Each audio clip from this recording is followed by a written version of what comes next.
Hello, ladies and gentlemen. Good evening. I am here today at the Mafia Midweek Therapy session, and I am proud to be the host this week, joined by my co-host here, Mr. Brett McDurphy. My name is Jake Podger. We got a nice jam-packed show for you tonight. Cue the intro. Just kidding. We don't have an intro, but we will maybe someday. Honestly, guys, this is usually one of the biggest weeks in Buffalo Bills season, recent history, I should say. But for whatever reason, it feels a little bit different this time around. I don't know what it is. You know, there's still that, obviously, the joyous component to it. But both teams are in interesting places, and it's a little bit different than what it was even last year. But without further ado, I want to introduce my co-host here, Mr. Brett McDurphy from the Go Bills podcast. Brett, I appreciate you hopping on with me tonight. It's going to be a hell of a show. I'm excited for it. And let's get to some therapy. But first off, how are we doing today, young man? Man, I'm doing good. It's been a while since you and I have been on the show together, and I'm glad to be doing it during one of the biggest weeks of the year for the Buffalo Bills. And this is a game that's going to be one that I'm going to refer to some Taylor Swift tonight and everything. One of our wildest dreams that we're going to have is beating the Kansas City Chiefs. Okay, I love it. I already see we got Weston out there in the chat, and my boy, our boy, Mr. Sean Kula, and Mike as well. Listen, it's a huge week for us within our own Nickel City Mafia community. You know, we have a lot of Chiefs fans that are a part of the channel as well. One of them being Weston Brewster. Shout out to you, Weston. We appreciate the hell out of you and you always joining us and tuning in. So it's going to be a good week, man. And Sean and I will be at the game on Sunday. So really excited for that. But yeah, I kind of wanted to start the show off with a little bit of Bills Chiefs lore, if you will. And then we'll go into some other things and talk about, potential trades and all that stuff with the trade deadline coming up. But first, just wanted to talk to you a little bit about this because it's interesting to me. I was kind of looking at some of the history and some of the games between the Bills and the Chiefs. And Brett, do you know who leads the all-time series between the Buffalo Bills and Kansas City Chiefs?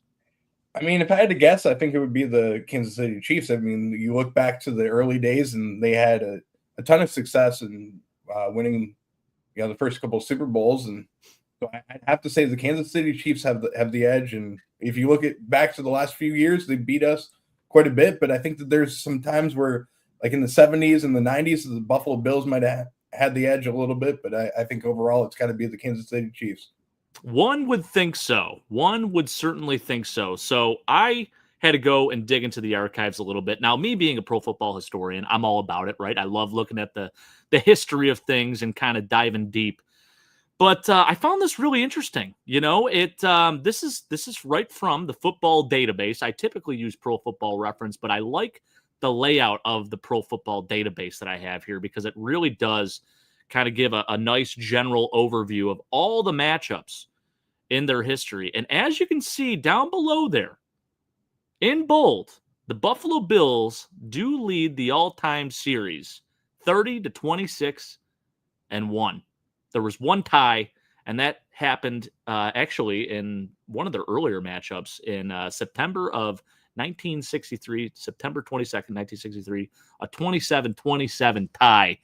Wow. Which is crazy. I mean, ties they've always been a thing, but this is also before there were overtime, so there was a lot more frequency of ties that happened throughout the year. So this is great stuff, man. And as you can see too, they kind of outlined the different playoff games that we played against them. The first ever AFL championship game, believe it or not, was actually between the Buffalo Bills and Kansas City Chiefs. And of course, surprise, surprise, the Chiefs absolutely whooped on us in that one, 31-7. Then if you look up here, then you got to go all the way up to 1991 in that divisional round where we knocked out, I think that was that Joe Montana? No. Was it the next game after that? I think it was this one here, right? Where next one. Yeah. But anyways, a lot of matchups against the Chiefs here. And as of recent, it's kind of been like that reincarnation of Peyton Manning and Tom Brady in a new age here with Josh Allen and Pat Mahomes. And like I said, right now it's interesting because, I feel like these two teams are in different spots. The Chiefs are they're getting hot right now. They're getting players back. Rashee Rice is back. He looks incredible. Pat Mahomes doing his thing. I mean, they're scoring a ton of points as of late, and the Bills kind of doing a little bit of the same, but a little more inconsistently. And I think there's just some concerns revolved around the pass game and all that other stuff. And we could dive into that a little bit more as we go, but definitely wanted to bring up this lore here. And it's interesting, Brett, we happen to have someone out there, an anonymous person that just joined our show here. I don't know what's going on. Let me bring him on 1 second. I'm gonna remove this real quick. I'm gonna bring on this Mr. Anonymous. What's going on here? Hello? Hello, Brett and Jake. Thanks for taking my call. I've been a long-time listener of the show and love your content. Only feedback I have is that guy, Sean, he tends to rant a little too long. Goes on these rants, but he knows his stuff. And then there's this Mike, but he's too old, and it'd be disrespectful for me to say anything bad about him. As to why I'm here and what I have to say, I mean, if my team fan base finds out I'm doing this, I might be run out of town. So thank you for allowing me to stay anonymous. Weston, he might be, I'm a little worried you have some Chief people in the chat right now. Anyhow, I've secretly been a Bills fan since they passed me over in the draft. I mean, let's face it, I wouldn't have the hardware I have already if they had drafted me. Believe me, I'm tired of being Josh's daddy. I mean, I love the kid, but do you realize how much that child support check is each month? I can't sustain it much longer, so he needs to change the narrative. In any case, this is going to be a close game, like all our games. The team that has the ball last will have a chance to win it. I've taken enough of your time, and I appreciate you guys. I hope I didn't say anything too revealing. And for those catching this, please like, comment, and drop a nickel on the subscribe button for these dudes. And I can't believe I'm saying this. Go Bills. Good night. Oh, wait a minute. This looks like an awful lot. It looks like a silhouette of Pat Mahomes, first off. Yeah. So that right away, wild. You got to love it. Who knows? Who knows? I couldn't tell you who that was, but very interesting. We appreciate the insight there, yeah. Mr. Anonymous. Interesting voice, too. I mean, maybe a carbon copy of Patrick Mahomes and, Darth Vader a little bit. I heard of, I am your father pretty much in there. So, referring to being Josh Allen's daddy. Yeah, I love the line about the child support check getting a little expensive there. I mean, if it was Mike, I'll tell you what, I mean, he was brutally honest at some moments there, but also, I mean, just really laying the Bills out on a platter. At least he said, go Bills at the end. But, wow. Well, that's a way to start off a show now, isn't it? I absolutely love it. Wow, I totally lost my train of thought. That was incredible. Yeah, huge week, obviously. We talk about it going into this Bills-Chiefs week. And I just mentioned this, it feels a little bit different than years past. And I don't know what it is. Like, is it because it's this matchup where the Bills have kind of been dominant in the regular season as of late? Yeah. But the problem is when it matters the most, we always seem to lose that game. And we do. Yeah. We not always seem. We actually do lose that game. So, Brett, what is it like if the Bills win this game? And I guess maybe it depends on the manner that they win it. But if they lose this or if they win this game, how are you feeling coming out of it? Do you feel any different? Do you feel some type of way? Do you feel like this makes us a Super Bowl contender if we win this game? Or like, are you left feeling any differently? I should ask. I'm going to give you a brutally honest answer. Okay. And yeah, it's hard to say because, obviously we all love this team. We really do. But I think of this week more as like going back to high school. You remember when you were playing and everything and you played against that crosstown rival that you just didn't like and they always beat you. They were the ones that it was kind of like a homecoming game and, you had to beat up on them and you have to make a name for yourself. It's kind of like that for me in this situation. I don't have the hype this year that I had last year for the Buffalo Bills. And maybe that's because they've let down a couple of times. Maybe it's just because, my expectations are a little bit lower. But this team, to me, if they win this game, wonderful. I would be happy. But I'm still not content on them being a Super Bowl contender like I was last year. There's a lot of things that worked out well for the Buffalo Bills last year. I think they still have a lot more to prove this year, especially with losing Ed Oliver. If he was in the game, I probably would have higher expectations, but I'm still toning down my expectations for this team and probably will until we make a deep run in the playoffs. Yeah, that's fair. I've heard this all week too. It's like, I know Howard Simon said it on WGR, and multiple other personalities have said the same thing. The Buffalo Bills are a good team. They're a very good team. Yeah. They're a team that you expect to get to the playoffs and make a deep run every year. The problem is it's rinse and repeat, and there hasn't been any change in the results. So, they talk about how people bring up the drought era and how we should remember and appreciate where we're at right now. And I think there is a part of that is still true. It's like, yeah, absolutely appreciate this and appreciate the team that we have because it is gone in a snap. I mean, you think of all these other teams that came out of nowhere. They have this beautiful 5-year run, and now they're non-existent, right? So I don't think that's the case with the Bills. I think we still have a lot more years to go, which is great. Yeah. Let's enjoy this moment, but also let's not get our expectations set to the point where we're just okay with going to the playoffs and losing out in the second round or the AFC Championship every year. That's just not right. We have a generational talent at quarterback. We have a guy that has come in and totally lit the league on fire, but just doesn't seem to have enough help around him to get it done every year. And whether that's coaching or the players around him, it is getting frustrating, and to the point where, it's okay to be upset. Like, just being a very good team is not enough. And it's okay to have a little bit of fire towards this team and be upset that we haven't gotten a ring yet. And I know it's very hard to win a Super Bowl ring, but there are no excuses. I mean, you have Josh Allen at quarterback. There is no reason why you should not be, at least getting to one. Just get us to one at least, right? That's like the bar right now, I would say. Do you agree with that? Yeah, absolutely I do. Look at the years that we've had Sean McDermott here. This is year 9 that we've had him. So you look at that, and you've had Josh Allen for 8 years. And when you look at the recipe for the NFL in the first 5 years of having a head coach and a quarterback on the same team, nobody's ever won a Super Bowl that late in the career for the first time winning a Super Bowl for a quarterback and head coach. Yeah, that's kind of where I'm thinking about with this Buffalo Bills team. Like you said, this is a really good team. There's high expectations on this team every single year.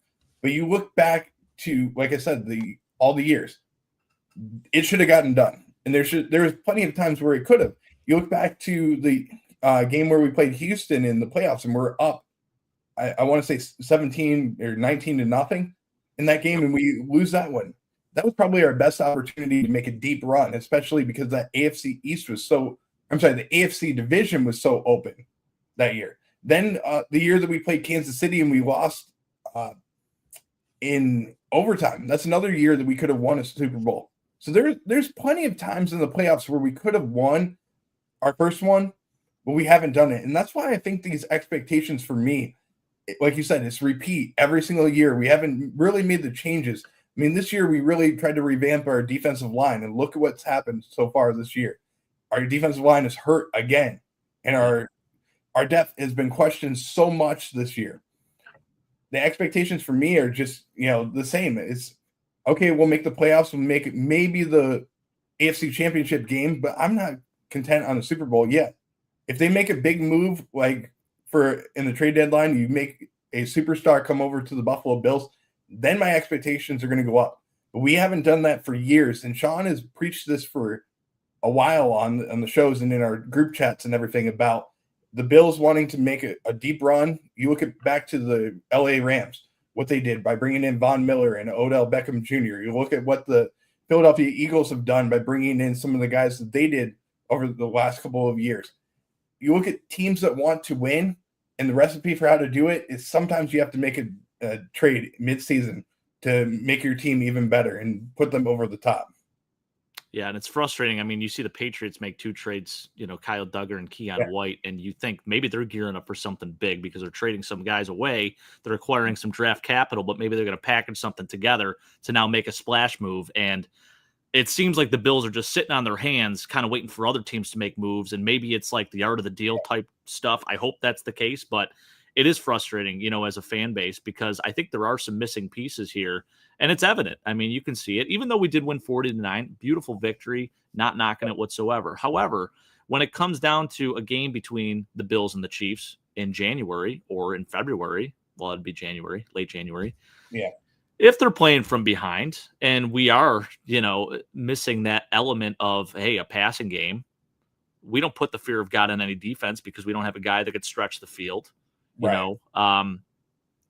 If we can run the football, great. If the Bills can still win a Super Bowl with this recipe, I'm happy, obviously. But wouldn't it be nice to have the other option at times, right? Yeah. Like right now, I just feel like there isn't any other option. It's like we are one-dimensional one way or the other. Yeah. And lately, it's only been the run game. So there are some concerns there, absolutely. And not only that, you mentioned the run game versus the passing game, but we're one-dimensional as a whole entire team. The offense clicks at times. The defense doesn't. The offense clicks and the defense struggles. I mean, it's back and forth, and even special teams too. I mean, there's times where the special teams units just don't look good. So the team last week played the first pretty much complimentary game of the year. And I'm happy with that, but still there's some tweaks and everything that I think the passing game needs to make. But it's as a whole, I'm happy with what I saw, but there's still room for improvement. It's like when you take a test and everything, and you get the grade back, and you thought that you were going to get like a D, and you end up getting a B plus. You're kind of happy with what you did. You kind of think that you cheated the system a little bit, and you did a good job. That's how I feel about this Buffalo Bills team right now. Such a good analogy. Yeah. We've had good times, but this is the first game that we put it all together. And I think that there's still room, like I said, that you can improve. You need to get this passing game under control. And when Josh Allen is clicking, this offense is going to be even better. But when you have somebody that you can turn it over to in James Cook and take over the game, where Josh Allen doesn't have to be a superstar, that's great for the offense. Because there's going to be times where Josh Allen's going to struggle. There is. And I think he's going to click. I think it's going to happen very soon that he'll click. But still, I mean, 17 touchdowns in 6 games. That's an incredible stat that he has. It is. But yeah. And one of them, he didn't score any touchdowns. So really, you look at it as almost like 5 games. Like, shoot, man, guy's still producing regardless.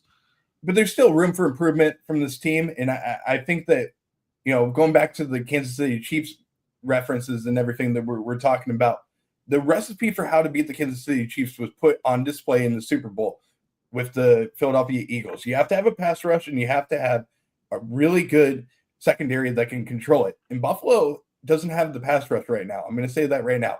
They have some good pieces in place. They have Joey Bosa. They have AJ Epinesa. They have some other guys that are good. But they don't have the defensive rotation that the Philadelphia Eagles have. And I'll tell you the other part, I'm concerned, even though that we saw the safety room step up the last few weeks, I'm still concerned with the safety room and the secondary of the Buffalo Bills. Because when your pass rush isn't getting to the quarterback, like we've seen over the years when we play Patrick Mahomes, the pass rush hasn't gotten to him. When he sits in the pocket, he's going to beat the Buffalo Bills and any other team. We have to get to Patrick Mahomes in this game. We have to have a good secondary that's going to take the ball away from Patrick. And he's not going to give you many opportunities, but you have to pick one off in this game. You have to win the turnover battle, too. 100%. Yeah, it was nice last week seeing some turnovers being forced. The defense really was clicking on all cylinders, like you said. So, definitely encouraging. I think that was a good confidence-boosting game for sure. And on top of that, I mean, the Panthers were no schlub coming into that. They were 4-3. They were on a hot streak. They were on a 3-game winning streak themselves, and obviously a change of quarterback. To me, I actually felt like Andy Dalton was an improvement over Bryce Young, which is crazy. Maybe that's not the case. But, yeah, I want to go to the comments quick, and we'll talk a little bit about maybe potential trade targets or what we're going to actually do, or if we do anything. So what Weston says here, he says, I think it's just kind of one of those games where both teams are at the point where we just respect both teams, and both teams just know we're the top two teams in the AFC. I think it's safe for you to feel that way, Weston. I think it is safe for us to feel that way, but it just feels a little incomplete this year. And I think the problem is too, last year there were no expectations. There were expectations that we'd have a losing record, maybe not make the playoffs, but then we go 13-4 and we make it all the way to the AFC Championship. So this year, looking at what the roster was and what we did in the offseason, you felt like we had a better chance this year than last year, especially due to the strength of schedule. We're sitting at 5-2 right now, which isn't bad. We're still grinding away here. But the reality is the Patriots are a much better team this year. They're 6-2. The Chiefs are starting to get hot. The Ravens, maybe they're going to start turning the corner now that Lamar's back. They won last week. They get a big win to propel them forward. I think it's just you felt like we could have taken control so quickly, and I'm not complaining necessarily that we're 5-2, but shoot, if we don't drop two of those stupid games that we did against the Patriots and Falcons, which we had chances to win, we're sitting at 7-0, and we're talking about maybe getting a 1 seed, and we're sitting pretty, But right now, we're in it for the long haul, and we're playing from behind. We're not even first in our own division. We're not even first in the conference either. That's the other thing. The conference either, right? The Colts. How about the Colts, man? Yeah. Everybody's ruling them out. We have to give him some credit because Jonathan Taylor is an MVP type player. How about Danny Dimes? Danny Dimes is having a career year for him. It's a revival for him. And I think that he deserves comeback player of the year, even though, that award usually goes to a player that has an injury history. This is a comeback year from him. And if he doesn't win MVP, he deserves to be offensive player of the year if Jonathan Taylor doesn't win it. I mean, the whole entire staff of the Indianapolis Colts could very well have the rookie of the year in Warren. You could have the offensive player of the year in Danny Dimes. You could have MVP in Jonathan Taylor. Shane Steichen could be the coach of the year. And then they have a guy on defense. I can't think of his name off the top of my head, but defensive rookie of the year as well. They could be in play there too.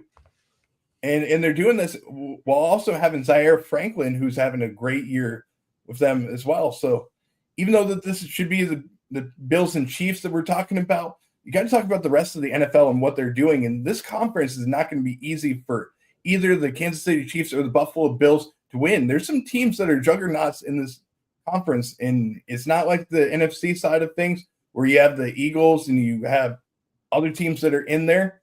I think it's going to be a tight race for that number 1 seed. And, you have the Patriots as well that are in there. It's not easy right now, and Buffalo could be on the outside looking in too. Yeah, that's the reality of it. And I think that's why it just feels like kind of a disappointment, just because we didn't take full advantage of the given schedule that we have. And I still think we have a relatively easy schedule even after this too, right? So, I think we're experiencing some frustration with that. We're seeing some things that we should have improved on. And, you talk about the receiver position and the lack of separation and all this other stuff. And it's kind of just all bottled up. So we're going into this Chiefs week feeling some type of way. And it reminds me of, Jake, is this, okay? You ever go back and watch MLB games over the whole entire season, and you have it where a team has a long run and their season is cut short. Yeah. And you go into the next off season and it's shorter and everything. And the team has high expectations for what they're supposed to do. And they just come out of the gate struggling a little bit. That's kind of what the Buffalo Bills feel like. It feels like, as a fan base and as somebody that loves this team and everything, we kind of just burnt out. Yeah. As a whole, the fan base, the Buffalo Bills as a whole, we're just burned out. I don't know what it is, but even trying to do content and everything, I'm just kind of burnt out, Yeah. Yeah, I feel you, brother. Yeah, it's tough. It's hard to have the same conversations every week too, because I feel like we are, and that's okay. I mean, it's great to talk amongst us, but it does get old at a certain point, right? Exactly. It's just what are we doing? like I'm in year 6 of doing this and everything, and you go into year 6 and you're like, what are we going to talk about today? It's going to be the same thing over and over again. Let's talk about the Buffalo Bills pass rush not being there. Let's talk about, all these different things that are year after year we're thinking about, and we see it as fans. But how come Brandon Beane and Sean McDermott don't see it as head coach and GM of the Buffalo Bills? Yeah. I think they are starting to, which is crazy to say, right? I mean, this is year 9 now, but the way Sean McDermott's kind of been in his press conferences, he hasn't been as I feel like before he would kind of cover his ass a little bit more, but now he's kind of being more outright, especially talking about the offense. Like he's mentioned a few times, he's like, sometimes we're just trying to be too cute, and there's no excuse. And he alludes to a lot of things, I feel like, now in his pressers as compared to years past. So maybe he is starting to think like, hey, we need to do something. Maybe I got to start calling the defense a little more. Maybe we got to do something a little different on offense. And I commend him for doing that because it wasn't working out. I mean, is it a Bobby Babbage thing? Is it a him thing that they're not communicating together? You, as a head coach, you have to put fires out every which way. You have the offense, you have the defense, you have special teams, you have, 53 players that you have to commend in the huddle, or not in the huddle, but as a team. Yeah. Your job is on the line every single week that you're a head coach. You have to have control of your whole entire organization. So when you're Sean McDermott and that something's not working, you have to put your head right in there in the thinking basket and say, what can I do to make this better? And it's hard to do. As a head coach, I commend Sean McDermott for doing what he's done and taking over the play calling duties, because when that didn't work, look at what happened when Sean McDermott put his head in there and the defense played a lot better, a lot more aggressive as a unit too. I know. I love it. Yeah. Yeah. I wanted to talk about that. So I know you mentioned like the pass rush wasn't totally there, but I felt like last week was a statement game. Even when Eddie went out, like the team got after it, and it all started with this boy, Michael Hoyt, man. Yeah. Absolutely, Mike. I should kind of like reiterate what I'm saying here as a whole. There's times where the pass rush is there. It really is. But consistent pass rush being there week in, week out, where you can say, okay, in the game, in this moment, I have confidence in the front four of the Buffalo Bills getting there. Each and every week, I don't have that confidence yet. But I like what I saw last week with the aggressiveness and the assertiveness of Sean taking over the play calling and making the defense better. I still want to see a little bit more from them, and I want to see more consistency getting to the quarterback and doing it against some top-tier talent in the NFL. That's what I need to see. Yeah, that's fair. Yeah, and I absolutely love what Hoyt brings to the table. Yeah. Kind of reminds me a little bit of like Lorenzo Alexander, like a little mix of everything. Like he could just do it all. He doesn't mind, going inside and just scheming up different things and kind of playing all over the place. He's just a football player at the end of the day. Absolutely. And I love that. It's rarer and rarer to find this day and age. So it is a commendment to him just on how good he was last week. And I mean, first game back, just really exciting stuff. I think Ogunjobi's going to get there too. It looks like he's still got to get into football shape completely. But yeah, I'm excited about those guys for sure. I think it's going to definitely help. And, it couldn't have come at a better time that they are coming back, because now the news this week that we received, unfortunately, is that Big Ed Oliver is going to be out for the rest of the year, presumably the rest of the regular season. He did post on his Instagram that they're something about, maybe returning for the Super Bowl or the playoffs. So I love time will tell. We'll see. Yeah, that would be incredible. Let's get there, though. That's the only thing. Let's get there. And let's build upon what we saw last week against the Carolina Panthers, make it into something special and make a run right now, because this is the time to do it. Play some tough teams and beat them and show the NFL that as a whole, even though we're down and out, we've been ruled down and out. The Patriots are in there. There's the Kansas City Chiefs. There's the Indianapolis Colts. There's this organization and that organization. When the expectations are off of you, I think that the team's going to play better. 100%. That's so true, which sucks, because when they do get to that point where they eventually get over that hump, the expectation is going to be super high. And I hope they don't fall back down to playing down to their competition, So how about this? Adam Schefter reporting that Pat Mahomes made a random appearance on a local Buffalo Bills podcast. I wonder which one it was. Was that us? Was that us? Maybe. Time will tell. We'll see. And yes, please hit that like button if you are enjoying the show. Obviously, if you are watching this after the fact, leave your comments below. We'd like to hear your thoughts on everything that we're talking about here. Weston saying, but a fair point, Jake. If it's in January, my money is on Allen and Mahomes over Daniel Jones until proven otherwise. Absolutely. Yeah, I think hard to say when you haven't been there, right? Right. I did hear a hot take the other day, though, that Jonathan Taylor were the MVP candidate, but the true MVP of that team is Daniel Jones because it's essentially the same team, the same personnel offensively that it was last year. And somehow now they look like world beaters, right? So the thought is maybe Danny Dimes was all the difference. Maybe they just needed to find the right quarterback. Anthony Richardson wasn't that guy. Joe Flacco wasn't that guy, So I don't know. What do you think, Brett? It's tough because Danny is having a great year. Don't get me wrong. But when you're doing it based off of a schedule that they have, I want to say last year they were third or fourth place team. Yeah. Actually third place because obviously the Tennessee Titans got the number one pick. So you're getting a strength of schedule that's very weak, but you're doing it and you're putting up a ton of points and everything. But I want to see what they can do against a top tier team, going up against the Baltimore, going up against the Buffalo or the Eagles in the other division. See what you have out there. Yeah, so I'm looking at their schedule right now. The impressive wins, really, you look at it. They beat Denver in week 2. They beat the Rams in week 4. And then they beat the Chargers in week 7. So those are 3 pretty big wins. The other games they played, Tennessee, Arizona, Vegas, Tennessee twice, it looks like. And then Miami was their first game. Yeah.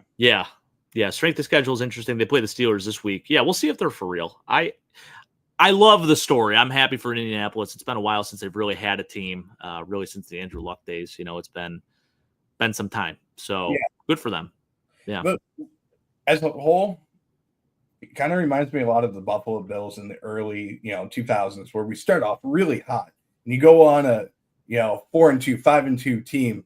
Then all of a sudden it's back to 5-11 at the end of the year. You lose 9 straight games. I'm not saying that that's going to be the case for them, but it just kind of reminds me of what could happen with them. I hate that so much.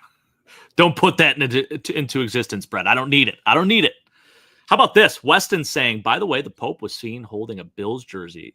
Ooh, I'll put it in the Discord. It's pretty insane. Yes. If you haven't joined our Discord, if you look in the description, you'll find the link to join the Discord. We talk football. We talk everything, honestly. Even talk a little bit of food and different things, conspiracy theories, you name it. Weston's full of them. I know that. And it's a good time. So hop in there. You could chat with the likes of us and Weston and Mike and some other people. And we've got to build quite a great community in there. And shout out to everyone that is in there and is super active. Weston's essentially our insider for the Chiefs too, which is great. So want to know if he's hearing anything from out there in KC and, if he has any intel on this game coming up. I have intel. Obviously Isaiah Pacheco being injured. For them, that's a big injury, especially for a team that, strives on running the ball as well. Kareem Hunt, yes, he's getting older and everything, but Isaiah Pacheco is their number one running back there. And that would really hamper what they can do as a team, missing him this week. Yeah, as you can see here, it looks like Pacheco with the knee injury did not practice on Wednesday. Hollywood Brown also did not practice. Josh Simmons, personal reasons, didn't practice. Trey Smith, limited practice. Bolton, full practice. Kareem Hunt, full. Charles Menho, full. Some big names, though, on this injury report here. Yeah, it's, we'll see what happens. But then you look at the Bills side of things, both Terrell Bernard and Matt Milano with full days of practice today, which was great. Good to see. I got to say, there's one player on that list for the Buffalo Bills that kind of worries me right now, and I'm gonna kind of like highlight over it if you don't mind, Jake. Yeah, I tried doing it. It's not showing up for whatever reason. Is it Matt Prater or is it Shaq Thompson? It's the MP, the 41-year-old. That kind of worries me, that right calf injury for Prater. Somebody that's, first of all, 41 years of age, but to have it be the leg that you kick with, that concerns me a little bit. An injury like that, especially the calf and everything, just above the Achilles and everything. I mean, God forbid he goes out there and tears an Achilles. I mean, that would be horrible for the Buffalo Bills. That would be awful. That would be absolutely awful. And yeah, as of right now, I mean, we don't have any kickers on our practice squad or anything like that. No. Tyler Bass is still on IR. So yeah, I mean, I don't know what the answer would even be. You know, it's I'm hoping it's nothing major. Sean McDermott didn't even really, I don't think he even mentioned it in his press conference. And whether it happened during practice, Sal Capaccio had made a point that even, you know, just because they're listed on the injury report doesn't necessarily mean it's like a crazy be-all, end-all injury. Maybe he just had some soreness in his calf and he was getting massaged or whatever, you know, like it could just be something as little as that. The fact that they haven't gone out and, I guess, sought out a kicker is good news, I think. So, yeah, I'm hoping he's good to go. But, yeah, like you said, I mean, it is a little concerning. He's been anytime it's an injury to somebody that's so old, you know, it's concerning. Like anytime there's something that happens with your grandmother or grandfather when they're, you know, in their upper ages of life, injuries hamper somebody differently at 20 years old versus somebody that's 41 years old. You know, I can, you know, do a front flip just like James Cook does every single week at, you know, the age that he's at. But when I'm 41 years old and I'm trying to do that backflip and everything, I might not get back up. It might take me a little bit of time to get back up. You know, injuries are going to be different at 41, and this could linger along throughout the season and everything, and it could, you know, impact later on in the year. So I have concerns right now. You know, obviously these are things that are up in question and everything. I don't really know what the injury is, you know, but it's something to think about. You know, and keep in your mind that this could be something that's serious later on if it progresses that way. For sure. Yeah, I want to talk about this too, Weston. Yeah, Mike Pennell back with the Chiefs just in time, right? So he's kind of been known for his run stopping ability. So I mean, it's a smart move by you guys because I feel like, you know, that's probably going to be the main point of focus is really jamming up that interior of the offensive line so James Cook can't run it on the inside. They got bigger bodies on the outside. It's going to be a little bit more difficult to run to the outside, so they want to solid up and shore up that interior a little bit more too. And bringing back Mike Pennell, I mean, I'm sure he's going to be out there a little bit. It'll be interesting to see how much he is out there. But yeah, I think it's a good move by you guys. I don't love it for our sakes, but yeah, I mean, with the way we've been running the football this year, it's definitely been our most impressive part of our offense for sure. Yeah, spent some sour grapes when he departed. Now he's back. Yeah, for sure, without a doubt. Yeah, good move by you guys. Honestly, I think. So we'll see. Yeah, let's get into this a little bit, Brett, because I wanted to talk about it. You know, with the trade deadline coming up here, what is it, November 4th? Buffalo Bills have not made a move. We've seen division rival Patriots make a couple moves and some other teams as well around the league, including the Jets, trading for John Mechie, trading Michael Carter for John Mechie. There was draft picks as well involved in that. You think the Bills actually make a move here? And if so, who would you like it to be? And who do you think it will be if they did? There's a lot of conspiracies going around on who the Buffalo Bills are going to get. Is it going to be Jacoby Myers? Is it going to be A.J. Brown? Is it going to be, you know, Justin Simmons, or not Justin Simmons, Jeffrey Simmons, I'm sorry. Yeah. You know, Brian Thomas Jr. has been floated around too. This team as a whole, I think there's areas that they can improve on, but we just, number one, we don't have the money to do anything whatsoever this year. We're under $2 million in salary cap this season. So I don't think that we're going to make a big move. I really don't. I mean, I would love to see A.J. Brown come over to the Buffalo Bills. I'd love to see Brian Thomas Jr. And if you're trading away draft capital, I would love to go after Brian Thomas Jr. I think that that's a smart move. You can trade a first-round pick in 2027 to the Jacksonville Jaguars, get it done, make it happen, and you're still on a team-friendly contract for a number of years, especially with him being in his second season. So you'd have 3 more years of him in Buffalo at least. But I don't see anything happening. I really don't. If we're going to make a move, it might be the year where we see something like what we saw a few years ago where we got Dean Marlowe that season. I think we made another trade too. I want to say a linebacker that we got that year too. But I don't see anything major happening. I think that the answers might be on the roster right now, and it was great. It was a great Christmas gift to get back Michael Hoyt, Larry Ogunjobi, and Maxwell Hairston to the lineup. But now getting Gabriel Davis back into the lineup and him being healthy and going out there and practicing, that might be the answer that the Buffalo Bills really needed. But I just don't see them making a big move for somebody that's going to command a huge salary over the years, especially when you have guys that are going to be coming up that you have to re-sign for the whole entire team. I think that this team reminds me a lot of my local team here in the Tampa Bay Rays, where we sign guys to team-friendly contracts over the years, but we don't pay out big money to players that are out there that are big names. Yeah, that's so true. Rings true with my Pirates as well. Yeah.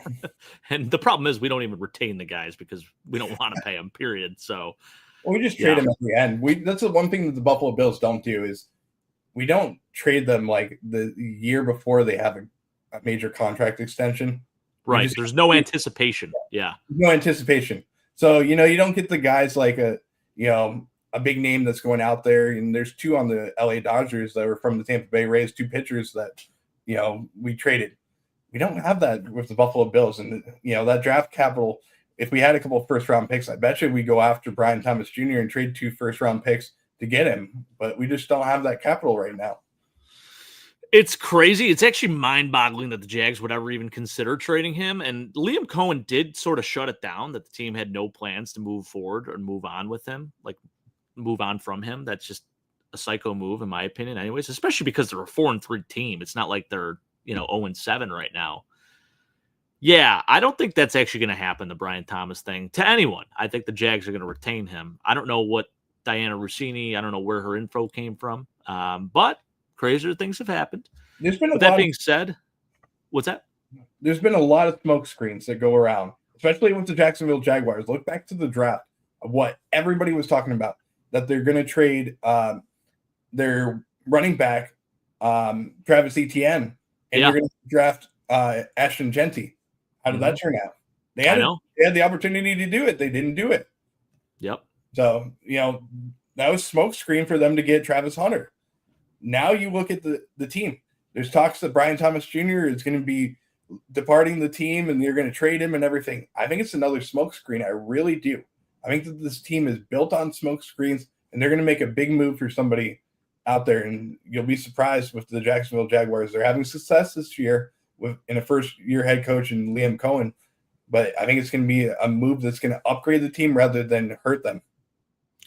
According to Bleacher Report here, I'm looking at some of the potential packages that would be offered for Brian Thomas Jr. The Buffalo Bills in the mix on this one. Would you do this? Because I would. I mean, I would run as fast as I could to the telephones and do this. They're saying the Bills would receive Brian Thomas Jr. and the Jags would receive Elijah Moore and a conditional 2026 second-round pick. Are you kidding me? If you're going to buy, yes. Yeah, I mean, I'm getting rid of Elijah Moore right then and there. Yeah. But, you grow to like the players that are on the Buffalo Bills, but you have to do the business move, and you got to do what's best for the football team. And that's losing Elijah Moore. Fine. Yeah. Yeah, they're suggesting with Buffalo likely to pick low in the draft order, a conditional second-round pick that can become a first if, say, Thomas regains form and returns to the Pro Bowl would be logical. I guess it makes sense. I think it's going to be more than one pick for Brian Thomas. I think that's very, very conservative there. The second-round pick straight up for him, too, which just doesn't make a whole lot of sense. I think they're going to be commanding at least a first-round pick if that's the case. I think it's going to be even a first-round pick, and I could very well see, another draft pick, a mid-round draft pick for him. Yeah. Yeah, definitely. Yeah, now, realistically, in my opinion, I don't think that will happen at all. No. I don't think Olave's going anywhere. I don't think A.J. Brown's going anywhere. I think there is one player that sticks out amongst all of those, and I mentioned it last week, and I know a lot of other people have as well, and that's Rashid Shaheed. I think it is a Band-Aid that we can apply to this offense right now in this very moment to help us, because right now we have no threat of throwing a deep ball Right. to anyone. Unless Josh Palmer suddenly comes back. And even so, I mean, the way that offense was running, it looked really good initially against the Falcons. It looked like that was part of our game plan. Yeah. Then he got injured, right? And who knows if we can still count on that, because there still was a lot of inconsistency there. And it took us all the way up until that game to really get him involved in that sense. Yeah. We have no threat of throwing a deep ball. Everything is just, hey, keep everything in front of us and we're good. And maybe the Bills will still be able to beat you because we have guys that can get yak, such as Khalil Shakir, and, we're able to run the football and all that good stuff. But you look at the Chiefs, they have Xavier Worthy, right? They have a threat to throw a deep ball. Even Hollywood Brown at times. I mean, he can still stretch the field a little bit. The Bills just don't have that. And what would help them at least pose that threat and make the defense think a little bit more? Rashid Shaheed, right? I think the answer is on the roster, Jake. I really do. I know. I hear you. And I think that's realistically what's going to happen. But this is my only pitch to go the other way. No, I understand. Because I understand what you're saying. Cap-friendly deal, right? He's still on his rookie deal. What he can offer to the team, pretty much, the skill set that we've been beating our chest about needing for forever. And also a guy that's caught quite a few passes this year. If you look at the numbers, he's got 39 catches, 431 yards. I mean, last game he had 9 catches, 4 catches. I mean, every game he's had at least 4 catches. And one of those games he had 4 for $114 and a tud on an 87-yard touchdown, which is exactly what we've been missing. So I'm all for it. I think you get it done. I'm willing to part ways with a third rounder, whatever, Yeah. I mean, I know people have mentioned if it's a third round pick. Well, guess what? Our third round pick this year, Landon Jackson, hasn't even hardly touched the field. I know. Sorry, Mike. I'm not throwing any shade, but that's the reality of it, right? This guy, Rashid Shaheed, will make an immediate impact if he were to come to the Buffalo Bills. Now, that is too, if he is utilized in the proper way. Right. But I think just him being out there poses the threat that we can stretch the field, and it makes defenses become a little more honest. And not only that, he's not just going to help the offense of the Buffalo Bills, he'll help the special teams unit of the team too. And we're kind of still searching for that answer in the kicking return game. And I think that he would be the player that goes out there. He's the speedster, can love it, really get this offense in the right direction and have good field position for the Buffalo Bills. Because when you're starting at the 35-yard line, it's great. You only have to go 65 yards. But when you're starting deep in your own territory with Brandon Codrington running back kicks, and you're starting at the 20-yard line, it's harder to go down the field and win the field position battle throughout the whole entire game. And that's an area that the Bills could really improve on. And you could see Shaheed coming to the Buffalo Bills in that regards. And I would be okay with this move. I really would. But Jake, I got to ask you this question, trivia time, okay? Who is tied for the longest touchdown in Buffalo Bills history? Gabriel Davis, 98 yards. Who else is Pittsburgh Steelers? Who else is Terrell Owens. Fitzy to T.O., Josh Allen to Gabe Davis. Yeah. Yep. That's crazy to think about, though.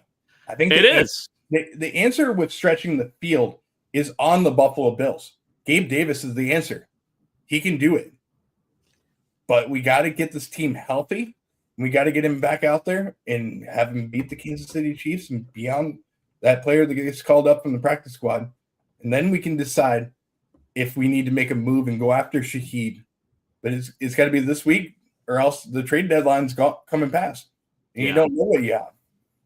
I don't think it happens now, right? I mean, we're already going into Thursday. We trade from – when did we trade for Amari Cooper? What day of the week was it? Do you remember last year? I don't remember what day of the week it was, but I remember he played that next game. Yeah, because it was within a few days. He didn't even know. He didn't know any of the play, but he had to ask guys.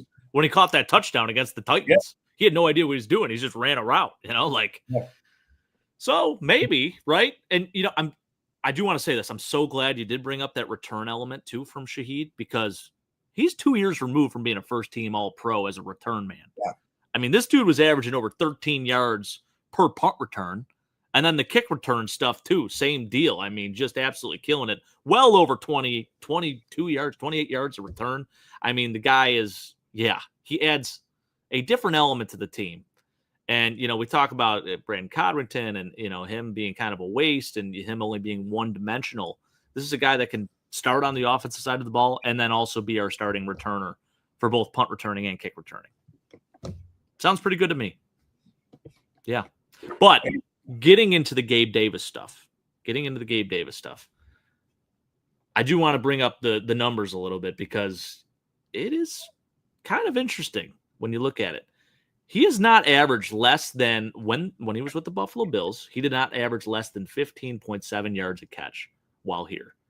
And sure, his catch percentage was about as 50-50 as it gets. His career catch percentage is 53.7. But I feel like whenever he does make a catch, it's usually for a big play. Yeah. So they don't call him Big Game Gabe for nothing, right? I'm not like overly thrilled about it because I think we were ready to all move forward and move on from that chapter. And it's like, is this the savior? Is this really what we're banking on? It's not the most exciting thing in the world. But I do think, to your point, Brett, it probably is the most realistic, just based on how things are feeling right now. The players that stretch the field that have familiarity with the Buffalo Bills are guys like Gabe Davis. Mm-hmm. You have John Brown, and you have Robert Foster. Those are the players that I can think back to and say, those guys stretch the field. I don't think that John Brown's coming back into the NFL. Marquise Goodwin? Marquise Goodwin, yeah. But, I mean, it's another good name. But did he play with Josh Allen, though? That's the only thing. No, he didn't. No, he was long gone. I'm thinking of players that have familiarity with Josh Allen and everything. So you have those guys, I don't think of the three that John Brown or Robert Foster are coming back to the Buffalo Bills or to the NFL as a whole. The only other option is Gabe Davis. He's the one that has familiarity. He's 26 years old. He comes into the NFL and has experience. He has 30-plus touchdowns with Josh Allen in his career. 4 touchdowns in the playoffs in a game against the Kansas City Chiefs. He has experience in the playoffs. He has experience with Josh Allen, 5 years with him, and I think he's going to be a player that could make a difference and stretch the field and make this unit of the Buffalo Bills wide receiver room even better. And has the experience of being a team captain as well. That's something. There's some valuable stuff that's there for the Buffalo Bills as a whole with Gabe Davis. Yeah, no, you're right. You're absolutely right. By the way, October 15th of 2024, that was a Tuesday. So we're going on to Thursday now. So I don't know. Does it matter what day? Maybe not. But think about this. If the Buffalo Bills make a decision, it has to be before next Tuesday. Yeah. Okay. Also, for the Buffalo Bills coming up, so this week they play on Sunday. Yep. Next week they play Sunday. The following week they play Sunday. And then the following week after that, that's the 16th, they play Sunday. Then they play Thursday night football against the Houston Texans. Mm-hmm. So they got a lot of games coming up in the month of November. And some time that they could decide whether they're going to make a move. So don't rule out the Buffalo Bills as a team because we've seen crazier things happen. Brandon Beane has this weird way of making something happen when you don't expect it. That is true. No, I definitely think, I mean, there's been times where you just feel like nothing's going to happen and all of a sudden, boom, like last year with the Amari Cooper thing, right? So even though it didn't work out with Amari Cooper, he did have 1,000 yards, I believe, the year before. Yeah. And we could very well see him move for the Buffalo Bills. Just keep your eyes open. They're a team that every single time that something happens, they're a sleeper in every category. And I think, honestly, with the Amari Cooper thing, like the stats weren't even there, but that everybody eats offense was able to function because of him. Yeah. Like he still commanded the respect of number one corners. And I mean, maybe it's just that. Like, not that Shaheed will command the respect of a number one corner, but he'll add a dimension to the offense that we are missing. So that will allow everybody to eat. Right, Brett? You mentioned it a few weeks ago that there's players on the Buffalo Bills wide receiver room that they're all similar to the other one. You know, you have Keon Coleman and you have Tyrell Shavers that are your boundary guys. Go and get the ball. Then you have Khalil Shakir, Elijah Moore, Curtis Samuel. They're kind of all guys that just are slot receivers. You know, there isn't any other aspect in there. There's just two different aspects. And Josh Palmer, who is or who has the potential to be the guy, but the problem is he's injured. He's injured, yeah. Right? So the guys that are right now are on the roster that can compete and go out there and play. Those are the guys that you have. You don't really have another aspect out there. And you gotta find a way to make something happen. Yeah. But you think it's Gabe Davis, and I don't doubt that. I honestly don't, because that just seems to – I mean, there's a reason. Like right now, I think the biggest news of the day, you talked about being Matt Prater, right? Being on the injury report, but who's not on the injury report, and that's Gabe Davis now being on the practice squad. And I would say there's a 95% chance he's elevated to the active roster for Sunday. Yeah. I just have a feeling. You have 3 different designations that you can use on Gabe Davis. And then in the playoffs, you can use it as many times as you want. Yep. Which is great. So every week you can call up Gabe Davis. He doesn't have to be on the roster. I think this time now to have him on the roster and, you know, see what you have. Because Tuesday, if it doesn't work out, you can make that call and say, you know, the Saints, hey, listen, we're going to trade that 3rd-round pick, get Shaheed and bring him into the building. Yeah, this is a good point too, Steve. I agree with this, definitely. He thinks that wide receiver is the toughest position to trade for at the deadline. By the time they're comfortable with the playbook, the season's over. Yeah, I think that's definitely true. And I think that's also, I mean, we talked about Amari Cooper not knowing the plays and just kind of running out there playing backyard football, essentially, right? To his credit, because he is a pro's pro and because he had the pedigree, he was still able to impact the offense in different ways, right? So, yeah, I mean, I think with Shaheed, instead of a guy like BTJ or Chris Olave or an AJ Brown, although those are much sexier names, of course, although they are, with Shaheed, he's not running every route in the route tree. Like there are specific routes that he's going to run and he won't touch others, you know, like that's just him. That's his game. Yeah. So I still think, again, I think that one makes the most sense, but I do want to talk about the other guys that we signed to the active roster this week in Jordan Phillips and Jordan Poyer. Because those are 2 positions that are also potential needs, gaps that might need filled or, you know, an upgrade. Now, at this point in his career, Jordan Poyer, 100%, he's been on his back 9 for like the last 3 years. Yeah. I would say the same with Jordan Phillips. Good juice guys, good glue guys, but maybe not your best answer if they had to start a game coming up here, right? Is there anyone that you'd be interested in making a trade for at the defensive tackle position or the safety position, Brett? Because I've heard Buda Baker for safety. Defensive tackle, yeah, Jeffrey Simmons is a name. Quinnen Williams is a name. I highly doubt that happens because he's in the division. Yeah. But just a couple of names of guys out there that have been, you know, thrown around in some of the rumors. And there's also guys that are out there that have experience in the NFL. Von Bell at the safety position, Eddie Jackson at the safety position. Those are guys that you could go after. I don't think they're making a move. I really don't think that they would make a move, especially in the secondary. That's a tough position to be asked to be thrown into the mix and have to rely on what you can do out there and make a play for your team. It's too late in the year to make that type of decision. Defensive tackle, though, however, I think that that's the position that somebody can make a big difference for the Buffalo Bills. If you're making a move on defense, that's the position I would go to right now. But I don't think we're going to make a move whatsoever. And we're going to have players commit up and make a difference and step up. It's the next man up mentality is going to have to happen for the Buffalo Bills. And I want to go to Mike's comment that he posted just above Bills are electric. He said, do we even have a spot on the roster for Gabe Davis?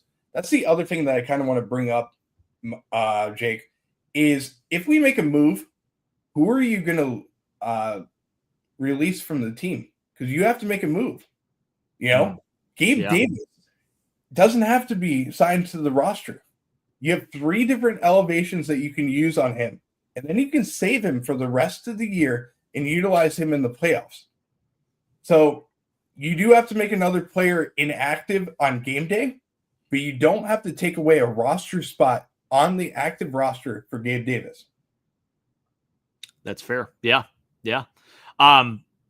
Bills are electric. Thank you for joining us. I don't think I've seen you out there before. I appreciate you. Make sure you like, comment, and subscribe in the future as well. Would love to see more of you here. It's a good point. He says Gabe doesn't look ready yet. Maybe in a week or two when he's healthy, I think Gabe can contribute. The only reason I say maybe not, or maybe he's going to be ready sooner rather than later, is because McDermott, when asked about it, does this open a 21-day window or anything like that? He really didn't have a whole lot to say about it. I know that's just McDermott being McDermott, but just kind of made me think a little bit like maybe he's ready sooner rather than later here. Like maybe he's going to make this move now. I don't know if he'll be signed to the active roster, but like Brett said, you get 3 elevations, right? Until then, you do have to make that decision. And what better team to do it than the team that he scored 4 touchdowns against in the playoffs, right? Yeah. He doesn't need a lot of practice with Josh Allen. He doesn't need practice with the team as a whole. He knows this offense. He's been studying in the, every single week he's been in the team meetings with the entire organization, learning this playbook, learning what he needs to do. He's been with Josh for 5 years. You can throw him into the mix. It's like, if you're a Josh Allen or a Patrick Mahomes, if you wanted to take the whole entire year and you don't have training camp, you don't have anything out there, you could go out there and you could have a really good game on Sunday. I mean, he doesn't need to do anything other than go out there and play. I think the Buffalo Bills have been very cautious with every player that has been injured over the course of the year and making sure that they are healthy and they come back to this team and they contribute when they get back. Look at Maxwell Hairston, the first game that he played in the NFL. He was out for so long, missed a lot of training camp and everything, and he comes back to the Buffalo Bills and he contributes and he has a great game for the team. Michael Hoyt missed 6 weeks. Comes in, 1.5 sacks. Even though Larry Ogunjobi didn't do anything, he didn't do very much. He didn't have the same impact that you would expect for those players. But this team is built on players coming in and contributing. And it's the next man up mentality. And I think that Gabe is going to have that next man up mentality. And he'll have a big day if he comes into the game on Sunday. I love it. Yeah. And impact too. You know what, too, Brett? You mentioned this when we lost Gabe Davis. The thing that no one's going to see on a stat sheet, but the element he does bring to the offense. Yeah. Really good blocker. Yeah. Really good blocker, right? I mean, you talk about what the most effective thing on our offense has been. It's been running the football. Yeah. Tyrell Shavers has been tremendous, by the way, as a blocker, too. I think he needs to get some credit for that. But another guy, Gabe Davis, man, like he can block. And he's not afraid to do that. He's not afraid to do a little bit of dirty work. So yeah, not only that, but the push back a couple of years ago when Gabe was on the roster, he was behind Reggie Gilliam in those tush pushes for Josh Allen. There's one side that was Reggie, there's the other side that was Gabe. And they're going in and they're pushing Josh Allen forward. Sure. We could very well see him back in the lineup. And gives you a new element. And he's a guy that can catch the football every once in a while. Yeah. And maybe it's for a 50-yard gain. That's true. Sure. It could be 50-50. Right? It could be 50 yards that he catches it or 50 yards that we don't get it. Probably. Steve, I think with Oliver out, defensive tackle makes the most sense. Calais Campbell. I would love to get Calais Campbell. I know it's crazy to say the guy's, almost 40 years old. He's 39 years old. Still playing at a high level. I do feel a little bad for him because he signed back in Arizona to have that, the last hurrah, right? And maybe help the Cardinals get past the divisional round or wild card round in the playoffs or something, right? I don't think they're going anywhere real fast here. It's not going to happen out there in the desert. And the price tag wouldn't be much. I mean, maybe a 7th rounder, maybe, right? And this is a guy that will bring some juice and energy to the defensive tackle room and can play inside, outside, do a little bit of everything. He's a special player even at this age. So I love that. And he's 6'8". Dude, 6'8", like 310. I mean, just put your hands up a little bit and wreak some havoc out there. Love it. Jake, there's also another guy that's, a free agent that's missed the whole entire year in Christian Wilkins. Yeah. You see the Buffalo Bills making a move like that to get somebody that a couple of years ago was an all-pro. Mm-hmm. I don't know. I'm not really sure what the deal is with that. I feel like by now he would have been signed. There might be some mental things going on there. I know there was a weird situation in Vegas that preempted basically them releasing him and getting rid of him completely. I don't know. The whole Wilkins thing is interesting too, because it's the Josh Allen history with him twisting his nuts and all that. It's I don't know. Maybe you want to stay away from it. I like Calais Campbell. Hey, Walter Payton Man of the Year. Guy's been there, done that, and still playing really good football at this age. Plus, the element of getting somebody like a Calais Campbell, what he can do to the locker room and to help the locker room is different. Then you get a guy like Christian Wilkins, kind of has some bad blood in the locker room and everything. Yeah, it doesn't feel like a Bills type of player. Calais Campbell does feel like a Bills type of player to get. Yeah, for sure. I love it, Steve. Good stuff. And I appreciate everyone out there, in the chat. This is awesome. A lot of interaction tonight. We appreciate it. Make sure to join the Discord too. Like I said, it's in the description below. You can join. We talk football. We talk a little bit of everything, honestly. Football, food, conspiracy theories, you name it, right? So gotta love it. Calais Campbell would be very interesting for sure. And I would say as far as the safety room goes, even though we signed Jordan Poyer to the active roster and Taylor Rapp is injured and this kid Jordan Hancock, Brett. Yeah.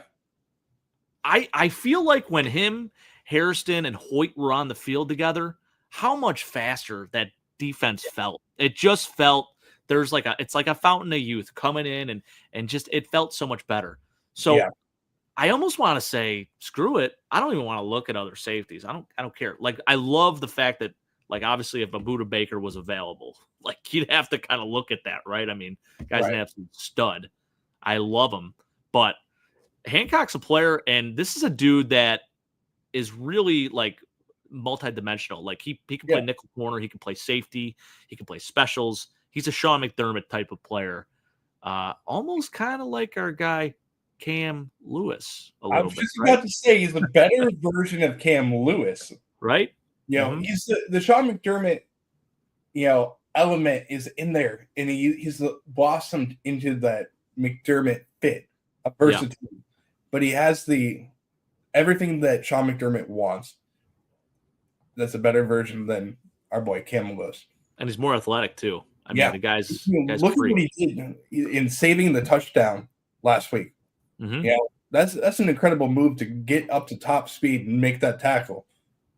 Yeah, and I agree with this. Yeah, I mean, absolutely. I think they're hoping that it can reach that ceiling, and it's crazy because the success rate of them drafting these defensive backs 5th round and beyond, right? It's just so damn good. So I'm really feeling pretty good about that pick, to be honest. Who do you give the credit to for the Buffalo Bills having success in the secondary and especially the safety room, the cornerbacks, what they've done since the first year in getting Micah Hyde, Jordan Poyer, and then now you look at Christian Benford coming into the NFL. The only bad one that they have, really, and the bad apple that's in there is Kyer Elam.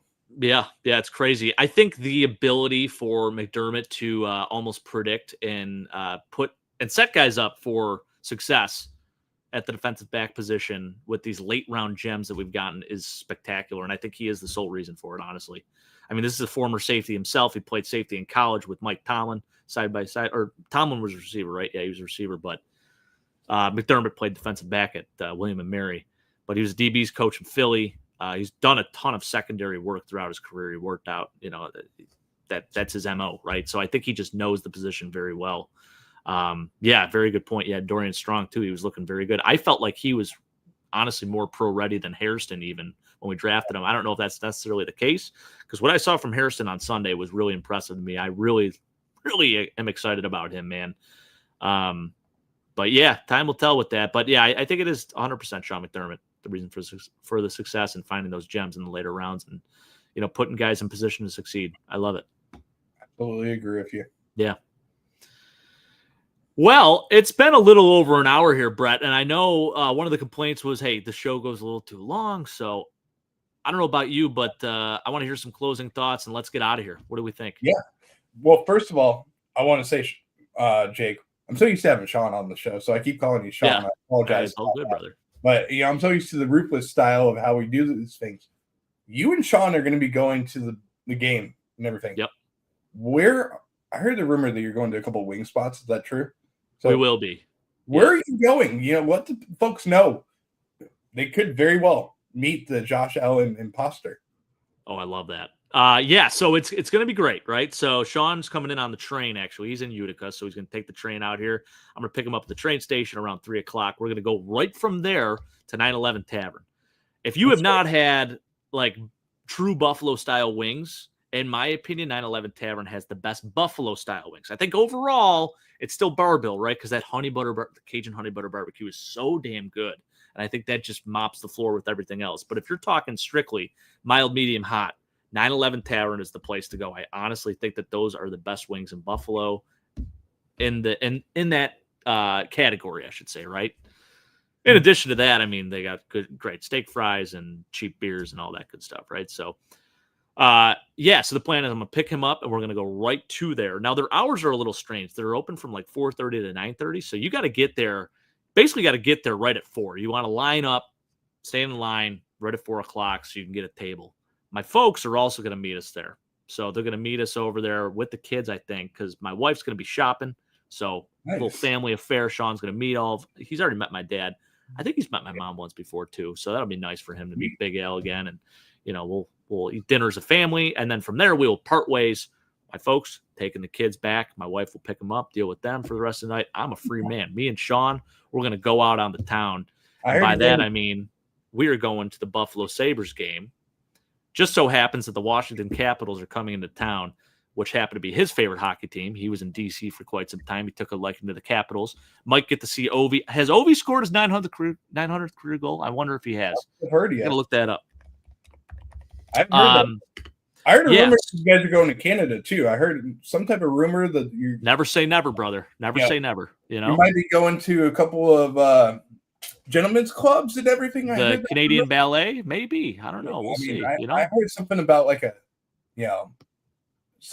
sand dollar or something like that. Never say never. Across the border, there's a couple of places and everything that you could go to.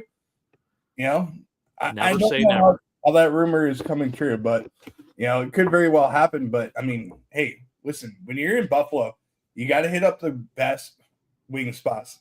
And we don't have a sponsorship yet on Nickel City Mafia. I'm going to throw in my pick for a sponsor, and hopefully they're listening to the show. But Adolph's in Buffalo has some good wings. They don't sponsor anybody yet. Adolph's, if you're on here, you got to sponsor Nickel City Mafia. Adolph's First Ward Tavern, yeah. So hand up, I actually have not had their wings. I have not had their wings yet, and I've heard amazing things. And we'll be right out that way because guess what? Right after that Sabres game is done, we are going over to Doc Sullivan's. Mike needs a video. He needs some content from us because we are putting together a wing tour video for the channel, talking about all the Buffalo wing stops. And he needs to get us sampling the Schmitty wings. So we're going to try those. Their kitchen's open till 11, Mike. And I think it's actually open a little bit later on Fridays, Saturdays. So we should be good there. So right after the game, we're going to head right over to Doc's, get those wings, maybe drink a couple beers. And, from there on, who knows, Brett? Who knows? Maybe I'll tell Sean to bring the passport, huh? Yeah, you got to bring the passport, Sean. You never know where you're going to end up. But, I mean, trust me. When I say this, that's a man that had my bachelor trip up there. You got to make sure that you go to the other side of the border for the falls. The fun stuff, the falls and everything. For the falls. Definitely more touristy, yes. Much better than the United States side, I have to say. Yeah. I hate to say that, but it's the truth. Definitely. Yeah. Yeah, I'm excited, man. And then, we'll be tailgating Sunday and going to the Bills Chiefs game, and we are gonna have a blast. Sean and I are undefeated in Bills games together. Knock on wood, we're gonna try to keep that streak alive. I've worn my Reed Ferguson jersey to every Bills game that we've been to thus far, and every time I've been to a Bills game this year, I believe as well, I've worn the Reed Ferguson jersey. Sweet. Undefeated. So we got to keep that going. So that's my plan for the jersey that I'll be wearing, and it's going to be incredible. What's the game day temperature going to be? What's that? What's the game day temperature going to be up there? Looking like mid 40s, and they did have rain on the docket, but I think it's actually just going to rain in the morning, and we should be clear by time kickoff happens. So you never know. Buffalo weather changes on a dime, right? But right now we're looking good. So I love it. 4:25 kickoff, which is going to be, at that point for me, that's just around the time that I'm going to be buzzed and heavily buzzed. So there you go. It's going to be a great game. You're probably going to have that Kermit the Frog over the top of the road and everything. I imagine I'll take some videos. Don't you worry. I think it's going to be crazy, but it's going to be a great atmosphere. I can't wait for this game and, the content that you're going to bring to the table for the show and the channel is going to be incredible too. So can't wait to see what is going to happen. And hopefully we get a Bills win. Heck yeah, man. Yeah. World Series Game 6. It will be happening. The Blue Jays won tonight 6-1 against the Dodgers. How about it? Yeah. For Canadian friends. I still find it hard to root for a Toronto team because I'm so scarred by the Maple Leafs. But the Blue Jays, I mean, that's the Bison's minor league team. And they did play during the COVID years here in Buffalo. So got a lot of love for Vladdy and some of those guys out there. How about the 18-inning game? I got to give credit. Crazy. Dude. 18 innings. I stayed up the whole entire night to watch that game. Yeah. 18 innings, number one. Will Klein for the legend now. He will, wherever he wants to go in LA, he can get a beer for free. Yeah. No matter what. He can get whatever drink he wants. He's just like Matt Prater. Gets whatever he wants. Because I love that. So what they did, I mean, just incredible. The strategy that you saw from two teams that are playing in the biggest game of the year to put guys that weren't even supposed to be on the roster go out there and have a dominant game is incredible. And I give credit where credit's due to both managers, Josh Snyder and Dave Roberts. They did an incredible job for the LA Dodgers. Staying in the game. I mean, after 18 innings. And then after that, not only that, but there's so many different aspects of people that don't understand the game of baseball in sports. To have guys at the end of the game when you have nobody left that can go out there to volunteer and go into the dugout and warm up and say, I'll go into the game and I'll sacrifice, maybe game 6, game 7 of the year so that we win this game. That's an incredible thing to do. Just to go in there and volunteer to full send, man. Yeah. I've never seen it. And then Freddie Freeman going out there and hitting a home run. Poetic. It's poetic. It's incredible. He's a Hall of Famer for sure, right? I mean, he has to be solidified, right? I could talk about that all day, but I mean, I want to give credit where credit's due in a sporting moment where it'll be remembered for so many different years. There's been moments throughout the course of sports, but that's one that will be remembered for years to come. Oh, absolutely. Yeah. And by the way, the last time the Blue Jays were in the World Series, the last time they won it, 2 years in a row, back-to-back, 92, 93. What team made it to the Super Bowl in the AFC? We lost, but we made it. I don't remember what team that was. I think it was the Buffalo Bills, maybe. So, I mean, hey, listen, Patrick Mahomes would know it best. Pat Mahomes would know. Hey, let's go get this win on Sunday. Really excited, fellas. Everyone that watched, we appreciate you. It was awesome. Great show tonight. Brett, thank you so much for joining me. And final prediction. I won't be giving that. Maybe I'll throw it in the Discord, but I feel like the last few times I predicted stats, things have gone south pretty fast. So I'm just going to keep that to myself, hope for a win, and really excited for it. So if you're watching this after the fact or right now, like, comment, subscribe. We appreciate everyone out there. And as always, go Bills. Go Bills.